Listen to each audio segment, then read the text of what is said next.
Indian air force की current fire power का आकलन करेंगे, लेकिन वीडियो में आगे बढ़ने से पहले आपके लिए एक सवाल है। लॉकहीड मार्टिन किस देश की डिफेंस एरोस्पेस कंपनी है? यूनाइटेड स्टेट्स ऑफ अमेरिका या फ्रांस? अगर आपको इसका जवाब मालूम है तो वीडियो के नीचे कमेंट में लिखकर जरूर बताएं। साथ ही यदि आपको क्रिकेट में इंटरेस्ट है और आप क्रिकेट की रोमांचक जानकारियों व फैक्ट्स को पसंद करते हैं तो हमारे न्यू चैनल क्रिकेट लवर्स को चेकआउट जरूर करें, जिसका की लिंक इस वीडियो के नीचे डिस्क्रिप्शन बॉक्स में दिया गया है। चैनल अभी नया है और आपके वैल्यूएबल सजेशंस को हम अप्रिशिएट करते हैं, so please support our new channel. अब चलिए शुरू करते हैं। शुरुआत करें एयरफोर्स के एक्टिव मिलिट्री पर्सोनेल से। तो इंडियन एयरफोर्स में फिलहाल 1,42,000 से भी अधिक एक्टिव मिलिट्री पोजीशंस हैं। हालांकि इसमें 5 से 10,000 मिलिट्री पर्सोनेल की कमी डिफेंस डिपार्टमेंट की तरफ से बताई जाती है। इसके बाद हवाई ताकत में फाइटर एयरक्राफ्ट्स, इंटरसेप्टर्स जैसे मल्टी रोल और अटैकर एयरक्राफ्ट्स की कुल संख्या वर्तमान में भारतीय वायुसेना के पास 650 से 700 के बीच है, जिसमें 100 से भी ज्यादा Soviet made MiG-21 bison jets शामिल हैं व 118 UK made space jet Jaguar ground attack jets शामिल हैं, जिनमें से 56 जैगुआर जेट्स को डारिन 3 स्टैंडर्ड में अपग्रेड किया जाएगा और इन्हीं upgraded space jet Jaguar jets को ही भारत के किलर और एडवांस स्वार्म ड्रोन्स सिस्टम से आर्म्ड किया जाएगा। इसके बाद 50 के करीब French Mirage 2000 multirole fighter jets Indian air force के पास हैं।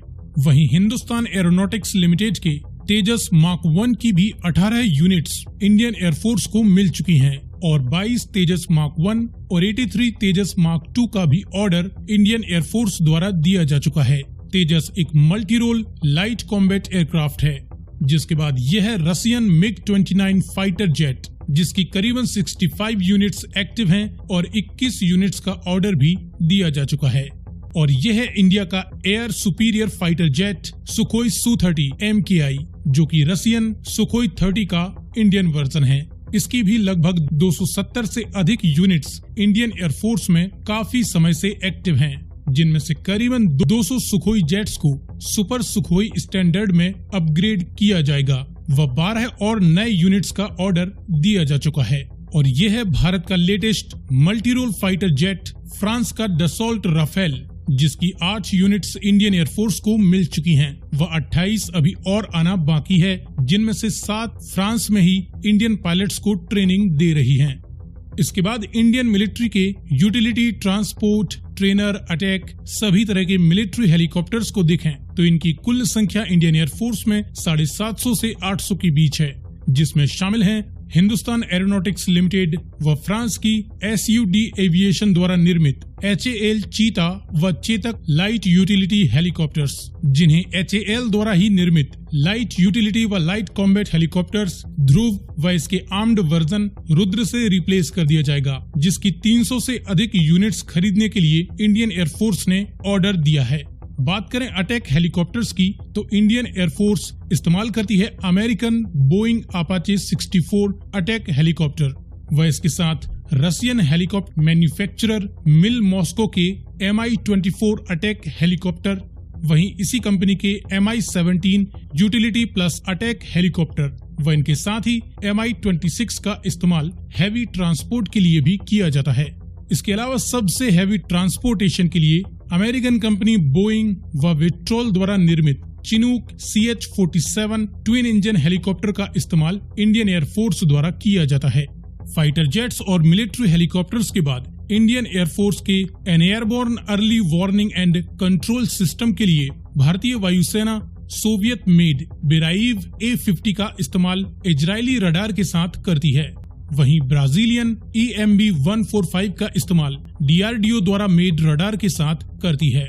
ये एयरक्राफ्ट्स हवा में काफी दूर से ही दुश्मन के जहाजों, फाइटर जेट्स, लोकेशन आदि का पता लगाकर उन पर हमला करने के लिए बैटलशिप्स व स्ट्राइक फाइटर्स को गाइड व कंट्रोल करते हैं।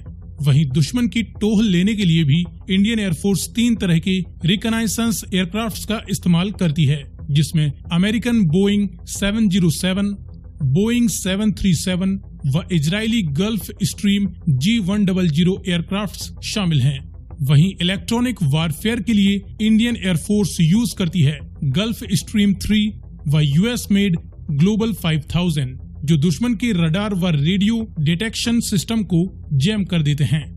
इन एयरक्राफ्ट्स की हवा में रिफ्यूलिंग के लिए इंडियन एयरफोर्स यूज करती है Soviet made Ilyushin 78 aerial refuelling tankers, जिसकी 6 यूनिट्स इंडियन एयरफोर्स में एक्टिव हैं। साथ ही भारत 6 और नए रिफ्यूलिंग टैंकर्स को लीज पर लेने की योजना बना रहा है।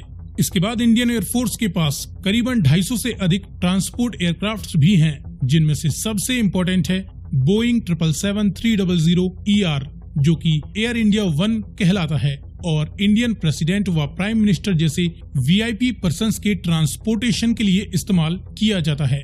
इसकी 2 यूनिट्स इंडियन एयरफोर्स को मिल चुकी हैं। ये कई स्मार्ट व लग्जरी सुविधाओं से युक्त double engine heavy aircrafts missile जैसे हमलों से भी प्रोटेक्टेड रहते हैं। वहीं ये है लॉकहीड मार्टिन का 4 इंजन वाला टर्बोप्रॉप CJ-130 सुपर हरक्यूलस, जो कि एक tactical airlifter military transport aircraft है। इसके अलावा अन्य कई एयरक्राफ्ट्स इंडियन एयरफोर्स द्वारा अलग अलग तरह के ट्रांसपोर्ट्स के लिए इस्तेमाल किए जाते हैं। वहीं 350 से भी अधिक मल्टीपर्पस ट्रेनर एयरक्राफ्ट्स भी इंडियन एयरफोर्स द्वारा अपने पायलट्स की ट्रेनिंग के लिए इस्तेमाल किए जाते हैं, जिनमें फाइटर्स, ट्रांसपोर्ट, सिविल आदि प्रकार के एयरक्राफ्ट्स आते हैं। लेकिन आज के समय में सबसे महत्वपूर्ण माने जाने वाले अनमैन्ड एरियल व्हीकल्स भारतीय वायुसेना करीबन 250 UAVs का इस्तेमाल करती है, जिनमें शामिल हैं mostly Israeli unmanned aerial vehicles, Israeli IAI के हेरॉन, हारोप, सर्चर व I-10 अनमैन्ड एरियल व्हीकल्स, जो कि सर्विलांस व अटैक के काम आते हैं। इनके अलावा DRDO के लक्ष्य ड्रोन्स भी इंडियन एयरफोर्स में एक्टिव हैं व DRDO के रुस्तम व DRDO घातक अनमैन्ड एरियल व्हीकल्स पर भी काफी तेजी से काम चल रहा है, जिनकी अलग अलग ट्रायल्स के साथ इन्हें और भी ज्यादा स्मार्ट और घातक बनाया जा रहा है। सो फ्रेंड्स, फिलहाल यही है इंडियन एयरफोर्स की करंट फायर पावर। अगली वीडियो में हम इंडियन नेवी की करंट फायर पावर की जानकारी प्राप्त करेंगे। फिलहाल वीडियो में दी गई जानकारी पसंद आई हो तो इसे लाइक करते हुए ज्यादा से ज्यादा शेयर करें और आगे भी इसी प्रकार की इंफॉर्मेटिव वीडियोस पाते रहने के लिए चैनल को सब्सक्राइब करें।